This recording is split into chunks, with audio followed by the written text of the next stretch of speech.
Ma petite amie avait republié une photo de son ex et avait écrit « Il était mon bonheur ». Quand je l'ai interrogée à ce sujet, elle a rétorqué « Tout ne tourne pas autour de toi ». Alors, j'ai fait en sorte que ce ne soit plus le cas. Je me suis complètement déconnecté. 2 heures plus tard, un membre de sa propre famille a essayé de me contacter, et ce qu'il a dit l'a fait changer de ton instantanément. J'avais 38 ans, et je pensais avoir dépassé ce genre de drame relationnel qui appartient à la vingtaine. J'étais avec ma petite amie depuis presque 3 ans. Nous nous étions rencontrés lors d'un événement professionnel du secteur, dans des entreprises différentes. Nous avions commencé à discuter, échanger nos numéros, eu quelques rendez-vous. Les choses avaient progressé naturellement, sans aucun signal d'alarme, sans jeu, juste 2 adultes construisant quelque chose de réel. Du moins, c'est ce que je croyais. Elle avait 35 ans, travaillait dans le marketing, avait son propre appartement à Paris, mais passait la plupart de ses nuits chez moi dans mon appartement du 11e arrondissement. Nous avions parlé de nous installer officiellement ensemble, peut-être de nous fiancer cette année. Tout semblait stable, confortable, comme si nous étions sur la même longueur d'onde quant à la direction que prenait notre relation. Puis le mardi est arrivé. J'étais en télétravail à mon domicile, quand mon téléphone a commencé à vibrer. Des notifications de messages, des notifications de réseaux sociaux. Je les ai ignorées au début. J'étais au milieu d'une tâche et je ne pouvais pas perdre ma concentration. Mais elles ont continué à arriver. Après la 8e ou 9e vibration, j'ai pris mon téléphone. 3 messages de mon frère. Mon frère disait, « Que se passe-t-il? Est-ce que tout va bien entre vous deux? Appelle-moi quand tu peux. » 2 de mon meilleur ami. J'ai vu sa publication. Ça va? Fais-moi savoir si tu as besoin de parler. Un d'un collègue qui la connaissait à peine. Salut, je prends juste des nouvelles. J'ai ouvert les réseaux sociaux, je suis allé sur son profil, et c'était là. Une photo de son ex. Pas une vieille photo de quand ils étaient ensemble. Je les avais vues, celle-là. C'était récente, de l'année précédente à en juger par l'apparence. Il était à un événement en plein air, souriant à la caméra. Assez basique, à l'exception de la légende qu'elle avait écrite, il était mon bonheur. Publié il y a 30 minutes. Il y avait déjà 46 j'aime et une douzaine de commentaires. La plupart d'entre eux venaient de personnes lui demandant si elle allait bien, si tout était correct. Quelques-uns venaient de personnes qui connaissaient clairement l'ex, disant des choses comme « tu lui manques aussi ». Et « vous étiez parfaits ensemble ». J'ai fixé mon écran pendant une bonne minute, essayant d'assimiler, essayant de comprendre ce qui pousserait quelqu'un à publier une telle chose tout en étant dans une relation prétendument sérieuse. Je l'ai appelée. Ça a sonné 4 fois avant qu'elle ne décroche. Salut, quoi de neuf? As-tu publié une photo de ton ex? Pause. Oui, et alors? Et alors, tu as écrit il était mon bonheur à propos d'un autre homme alors que tu sors avec moi. C'est juste une publication. Ce n'est pas juste une publication. C'est toi disant publiquement que ton ex te rendait heureuse, au passé, sous-entendant que ce n'est pas mon cas. Tu interprètes trop. Vraiment? Parce que tous les autres qui l'ont vu l'interprètent de la même manière. J'ai des gens qui me demandent si nous allons bien. C'est leur problème. Non, c'est notre problème. Tu as publié quelque chose qui donne l'impression que tu n'as pas oublié ton ex. Je l'ai oublié. Alors pourquoi publier ça? Parce que je peux. Parce que ce sont mes réseaux sociaux. Parce que tout ne tourne pas autour de toi. Cette dernière phrase a eu un effet différent. Tout ne tourne pas autour de toi. Comme si j'étais déraisonnable d'être mal à l'aise de voir ma petite amie se remémorer publiquement son ex. Tu as raison, ai-je dit. Tout ne tourne pas autour de moi. Mais quand tu es dans une relation avec moi, certaines choses le devraient. Comme prendre en considération la façon dont tes actions pourraient affecter ton partenaire. Oh mon Dieu, tu es tellement dramatique. Je suis dramatique? Tu as littéralement publié que ton ex était ton bonheur. Était, au passé. Cela n'arrange rien. Je ne vais pas faire ça maintenant. Je suis au travail. Nous parlerons plus tard. Quand plus tard? Je ne sais pas. Quand je rentrerai. Tu viens chez moi? Probablement pas. J'ai besoin d'espace. Tu es étouffant. Elle a raccroché. Je suis resté là à tenir mon téléphone, ayant l'impression d'avoir été manipulé, comme si j'étais le fou pour penser que c'était inapproprié. J'ai ouvert mon ordinateur portable, je suis retourné au travail, où j'ai essayé. Impossible de me concentrer. Je n'arrêtais pas de penser à cette publication, à sa réponse, à la façon désinvolte dont elle avait rejeté mes inquiétudes. Vers 14 heures, j'ai pris une décision. J'ai désactivé tous mes comptes de réseaux sociaux, absolument tous. Je ne l'ai pas annoncé, je n'ai pas fait de message d'adieu, je suis juste allé dans les paramètres et j'ai cliqué sur désactiver. Ensuite, j'ai éteint mon téléphone, complètement éteint, pas sur silencieux, éteint. J'avais besoin de silence, besoin de penser sans que les notifications constantes et les opinions des autres n'affluent. J'ai fait du café, je me suis assis sur mon canapé, j'ai regardé par la fenêtre donnant sur la rue parisienne. Le fait est que ce n'était pas le premier signal d'alarme. J'ignorais des choses depuis des mois. De petites choses qui, individuellement, semblaient gérables, mais qui, ensemble, dressaient un tableau que je ne voulais pas voir. Elle mentionnait son ex occasionnellement, pas souvent, mais assez pour que je le remarque. Mon ex m'emmenait dans ce restaurant. Mon ex détestait ce film, lui aussi. Mon ex était vraiment doué pour réparer les choses. Toujours de manière désinvolte, toujours en passant, mais toujours là. Elle se mettait sur la défensive quand je lui demandais comment s'était passée sa journée, comme si je l'interrogeais au lieu d'être simplement intéressé. Pourquoi as-tu besoin de savoir? Je te l'ai déjà dit. Tu poses trop de questions. Elle faisait des projets sans me consulter d'abord, puis s'agaçait quand je lui mentionnais que nous avions déjà des projets. J'ai oublié. Ce n'est pas grave. Tu es peau de colle.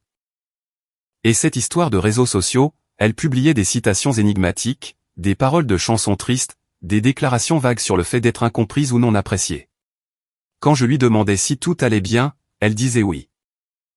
Elle partageait juste des choses dans lesquelles elle se reconnaissait. Mais c'était toujours juste assez ambigu pour que les gens lui demandent si elle allait bien, si sa relation allait bien. J'en avais parlé une fois. Elle avait dit que j'étais paranoïaque, que cela ne nous concernait pas, que je devais arrêter de trop réfléchir. Alors, je l'avais fait. J'avais arrêté de trop réfléchir. Arrêté de poser des questions. Arrêté d'écouter mon intuition jusqu'à aujourd'hui. Je me suis assis sur ce canapé pendant 2 heures, juste à penser, à assimiler, à décider ce que je voulais vraiment. Vers 16 heures, mon téléphone fixe a sonné. J'avais toujours un téléphone fixe, principalement pour les appels professionnels quand mon réseau mobile était mauvais. J'ai failli ne pas répondre, mais quelque chose m'a poussé à décrocher. Allô? Bonjour, c'est bien lui? Une voix de femme, plus âgée, familière, mais je n'arrivais pas à la situer. Qui est-ce? C'est sa mère. Je suis désolé d'appeler comme ça. J'ai eu votre numéro sur sa liste de contacts d'urgence. La mère de ma petite amie. Nous nous étions rencontrés quelques fois, une femme gentille, un peu envahissante, mais pleine de bonnes intentions. Oh, bonjour. Est-ce que tout va bien? C'est pour ça que j'appelle, pour vous le demander. Est-ce que tout va bien entre vous deux? Je ne sais pas comment répondre à ça. Elle a publié quelque chose aujourd'hui à propos de son ex. Je l'ai appelée pour lui demander ce qui se passait, et elle n'a pas voulu me donner de réponse claire. Puis j'ai essayé de vous appeler, et votre téléphone était éteint. Alors, je me suis inquiété. Mon téléphone est éteint parce que j'avais besoin d'une pause. Une pause de quoi? De tout. Des notifications. Des gens qui me posent des questions sur cette publication. D'essayer de comprendre ce qui se passe avec ma petite amie. Silence à l'autre bout. Puis-je être honnête avec vous? Je vous en prie. Je m'inquiète pour elle depuis un moment, depuis les fêtes à peu près. Elle est différente, distante. Quand je lui pose des questions sur vous deux, elle change de sujet. Quand je lui demande si elle est heureuse, elle me donne des réponses évasives. Elle me fait la même chose. J'ai vu cette publication, et ma première pensée a été, oh, non. Parce que je la connais. Quand elle commence à publier des choses comme ça, quand elle commence à regarder vers le passé au lieu de l'avenir, ça veut dire qu'elle n'est pas heureuse là où elle est. Est-ce qu'elle vous a dit ça? Pas avec ces mots exacts, mais je suis sa mère. Je peux lire entre les lignes. Et ce que je lis, c'est qu'elle n'est pas dans une bonne passe. Et j'ai peur qu'elle ne soit pas juste avec vous. Que voulez-vous dire? Je veux dire, je pense qu'elle est désengagée depuis un moment. Mais au lieu d'être honnête à ce sujet, elle laisse juste les choses se détériorer, faisant de vous le méchant pour l'avoir remarqué. Ça a frappé fort. Parce que c'était exactement ce que je ressentais, mais que je n'arrivais pas à formuler. Pourquoi me dites-vous ça? Ai-je demandé. Parce que je vous apprécie. Parce que je pense que vous méritez mieux que ce qu'elle vous donne. Et parce que si elle ne va pas être honnête avec vous, quelqu'un devrait l'être. C'est elle que vous m'appelez? Non. Et elle serait furieuse si elle le découvrait. Mais je ne pouvais pas juste rester assise et regarder ça se produire. Vous êtes une bonne personne. Vous ne méritez pas d'être mené en bateau. Nous avons parlé quelques minutes de plus. Elle s'est excusée d'avoir dépassé les limites. Je lui ai dit que ce n'était pas le cas. Elle a dit de l'appeler si jamais j'avais besoin de parler. Je l'ai remerciée et j'ai raccroché. Je suis resté là à assimiler ce qu'elle avait dit. Sa propre mère m'appelant pour confirmer fondamentalement ce que je soupçonnais, que ma petite amie n'était plus investie, qu'elle était injuste, que je méritais mieux. J'ai rallumé mon téléphone. Il a fallu 1 minute pour démarrer. Quand ce fut fait, j'avais 73 notifications. La plupart d'entre elles venaient d'elle. 26 appels manqués, 15 messages écrits, 3 messages vocaux. Les messages ont commencé inquiets. Où es-tu? Pourquoi ton téléphone est-il éteint? Appelle-moi. Puis agacé. C'est ridicule. Tu ne peux pas juste disparaître. Je sais que tu vois ça. Puis en colère. Tu es immature. C'est exactement de ça que je parle. Tu es tellement dramatique. Les messages vocaux étaient du même acabit. Le 3e se terminait par « Ma mère m'a appelé. Elle a dit qu'elle t'avait parlé. Que lui as-tu dit ?» Elle panique. Rappelle-moi maintenant. C'est donc ça qui avait changé son ton. Pas l'inquiétude pour moi, pas la réalisation qu'elle avait été blessante, mais l'implication de sa mère qui la recadrait. Je n'ai pas rappelé. À la place, j'ai envoyé un message, je vais bien. J'avais besoin d'espace pour réfléchir. C'est tout. Elle a appelé immédiatement. J'ai refusé. Elle a rappelé, j'ai encore refusé. Elle a écrit, nous devons parler. J'ai répondu, pas ce soir. C'est immature. Peut-être, mais j'ai besoin de temps. Du temps pourquoi? Pour comprendre ce que je veux. Qu'est-ce que ça veut dire? Ça veut dire que j'ai besoin de décider si cette relation est ce que je veux. Pour une seule publication? Il ne s'agit pas d'une seule publication. Il s'agit de tout le reste. C'est quoi tout le reste? La publication, ta réaction, la façon dont tu as rejeté mes sentiments, la façon dont tu agis depuis des mois. Tout ça. Donc tu vas juste prendre une décision sans même me parler? Je vais prendre du temps pour réfléchir. Ensuite, nous parlerons.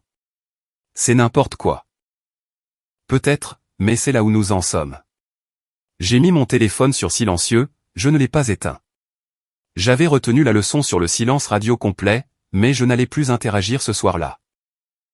J'ai commandé un repas à livrer, j'ai regardé un documentaire, je me suis couché tôt, j'ai mieux dormi que je ne l'avais fait depuis des semaines. Le lendemain matin, je me suis réveillé avec plus de messages d'elle. Plus de colère, plus d'accusations sur le fait que j'étais dramatique, immature, injuste. Rien sur la publication. Rien pour comprendre pourquoi j'étais blessé. Juste de la défense et de la déviation. Je me suis préparé pour le travail, je devais me rendre au bureau ce jour-là. Au moment où je partais, mon téléphone a sonné. Sa mère à nouveau. Je suis tellement désolé. A-t-elle dit dès que j'ai répondu. Elle est furieuse contre moi. Elle dit que je n'avais pas le droit de t'appeler, que je m'en mêle. Vous ne vous en mêliez pas. Vous étiez honnête. Elle ne le voit pas de cette façon.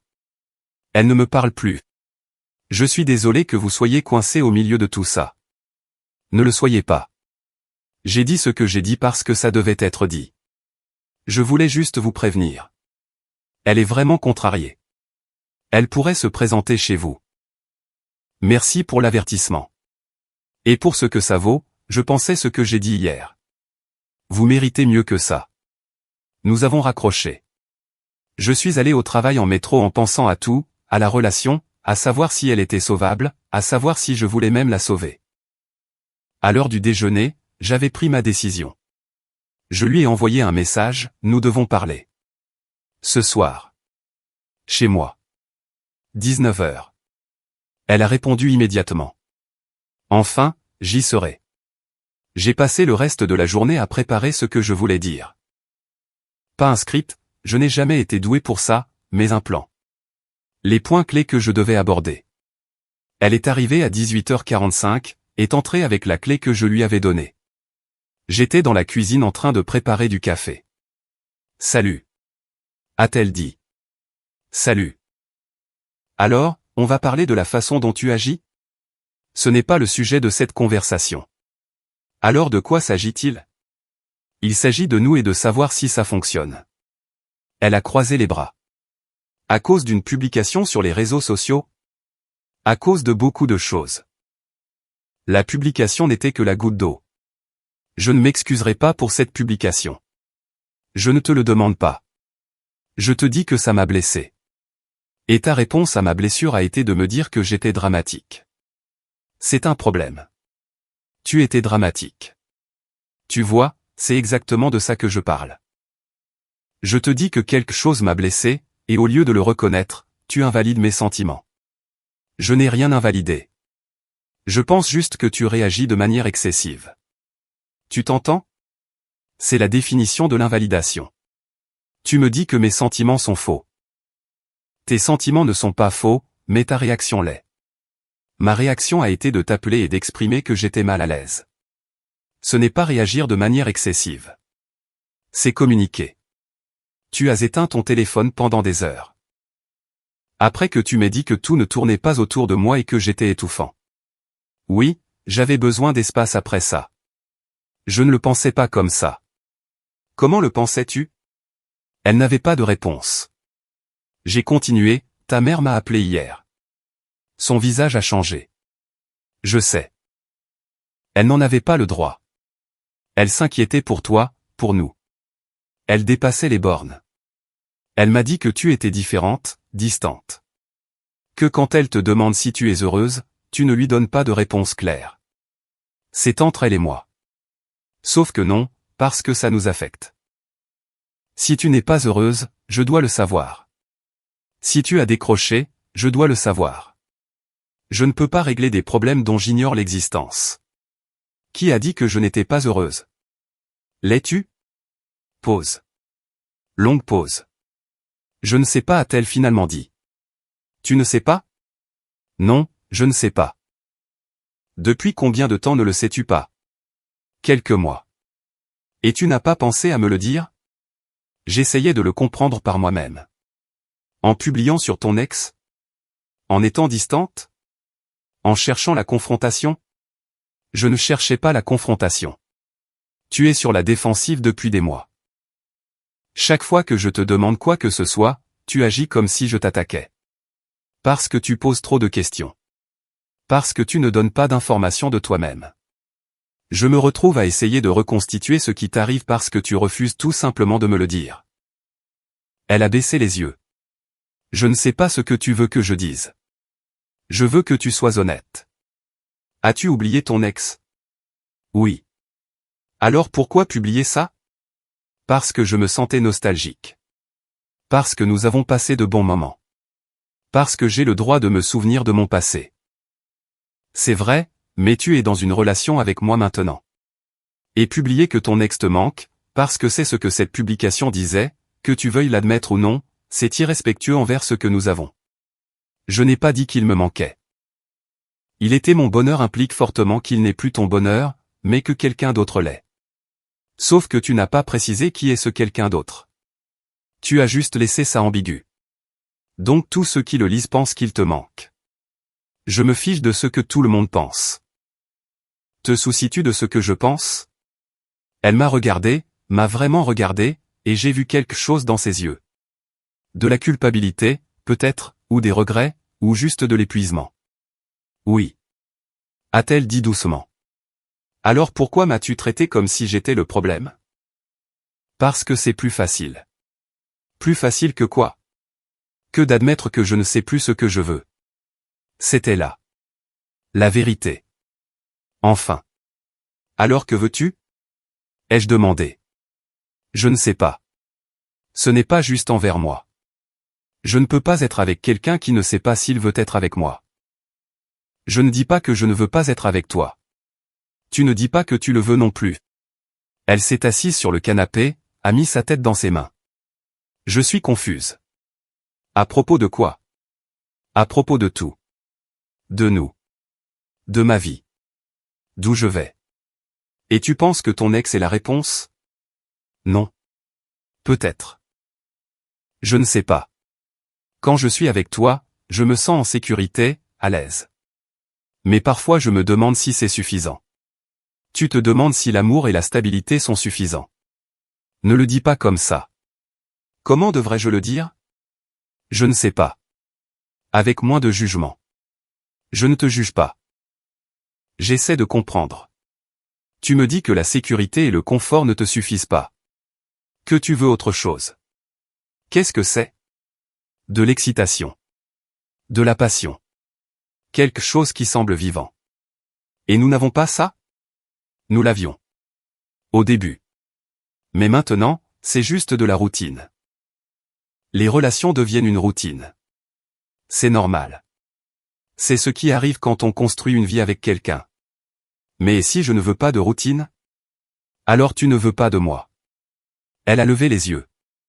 Ce n'est pas ce que j'ai dit. C'est ce que tu pensais. Tu veux de l'excitation. Tu veux de la passion. Tu veux te sentir vivante. Et tu ne ressens pas ça avec moi. Alors tu regardes en arrière vers ton ex, vers une époque où les choses semblaient différentes. Ce n'est pas si simple. Ça l'est. Soit tu veux ça, soit tu ne le veux pas. Soit tu penses que ce que nous avons vaut la peine de se battre, soit tu ne le penses pas. Je ne veux pas te perdre. Mais tu ne veux pas être avec moi non plus. Du moins pas tel que je suis. Tu veux une version de moi qui soit plus excitante, plus passionnée, moins routinière. Ne pouvons-nous pas y travailler? Nous pourrions, si tu t'y engageais, mais tu ne le es pas. Tu as un pied dedans, un pied dehors, et je ne peux pas construire une vie avec quelqu'un qui cherche constamment la sortie. Elle a commencé à pleurer.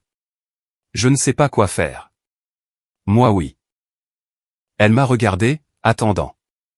Je pense que nous devrions faire une pause, une vraie pause, pas juste quelques jours, quelques semaines au moins. Tu as besoin de comprendre ce que tu veux. Et je dois décider si je suis prêt à attendre pendant que tu le fais.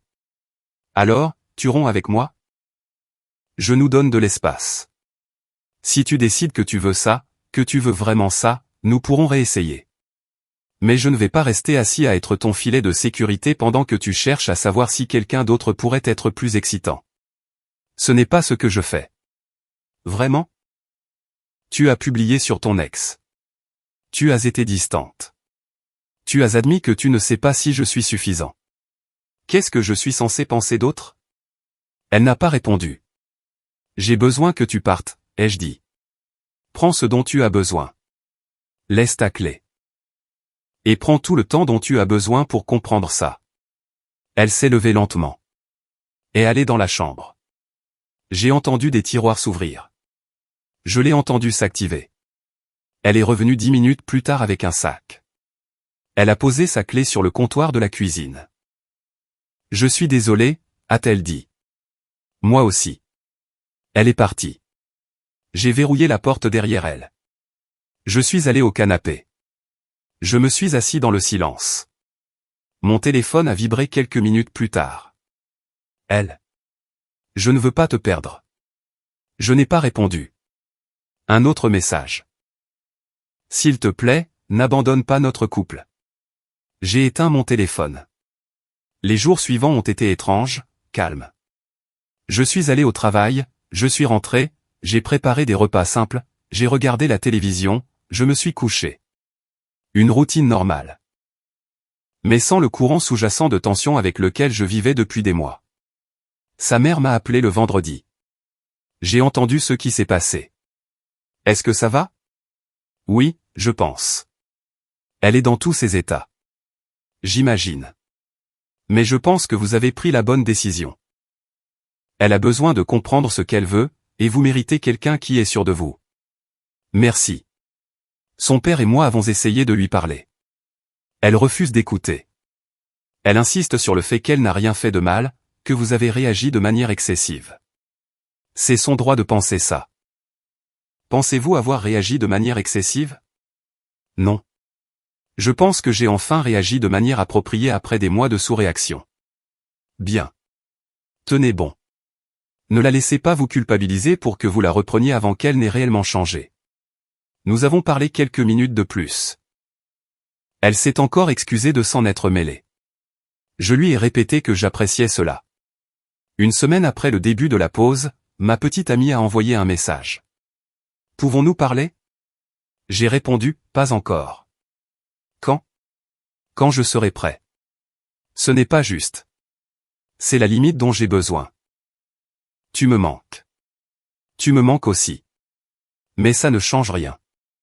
2 semaines plus tard, elle a recommencé à publier.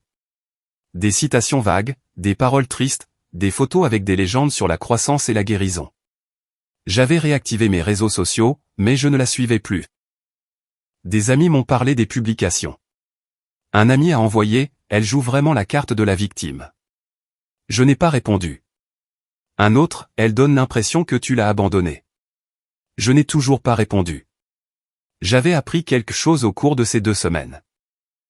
J'avais appris que j'allais bien en étant seul. Que je n'avais pas besoin de communication constante ou de validation. Que le silence pouvait être paisible au lieu d'être solitaire. Au bout de 3 semaines, elle s'est présentée chez moi. Je l'ai vue arriver par la fenêtre. J'ai envisagé de ne pas ouvrir la porte, mais je savais que nous devrions parler tôt ou tard. J'ai ouvert la porte. Salut. Je peux entrer? Je ne pense pas que ce soit une bonne idée. S'il te plaît. Juste pour quelques minutes. Je me suis écarté.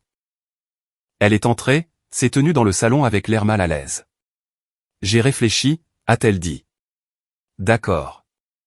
À nous. À ce que tu as dit. À ce que je veux.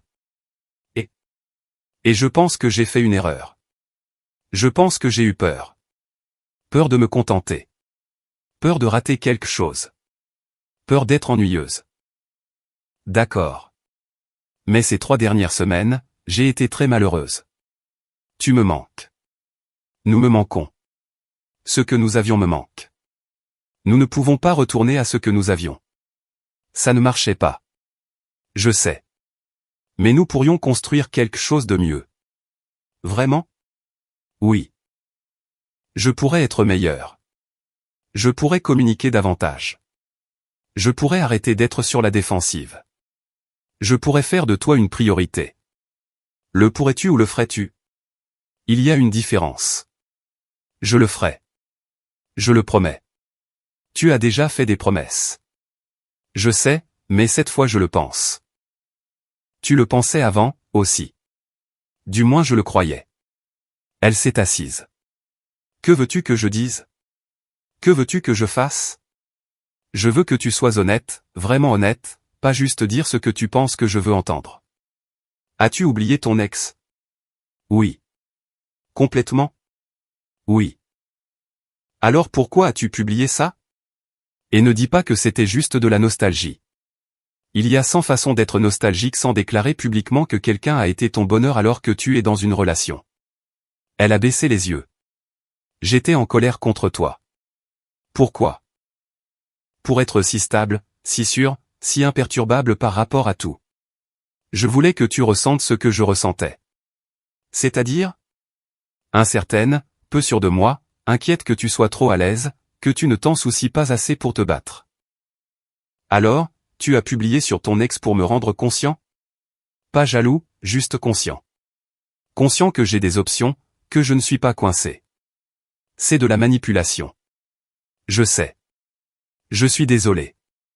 Désolé ne répare pas ça. Désolé ne me redonne pas confiance en toi. Qu'est-ce qui le fera?